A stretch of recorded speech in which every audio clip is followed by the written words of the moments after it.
To do the full twirl, you'll start out by initiating a double rollout. Instead of opening the knife, you'll allow your middle finger to slide behind the safe handle and get your other fingers out of the way. To bring the knife up, you'll put pressure on your middle finger and flick your wrist up.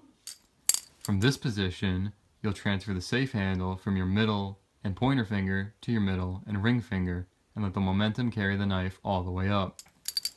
You'll pause here and then begin the descent by putting pressure on your ring finger and tilting your wrist down.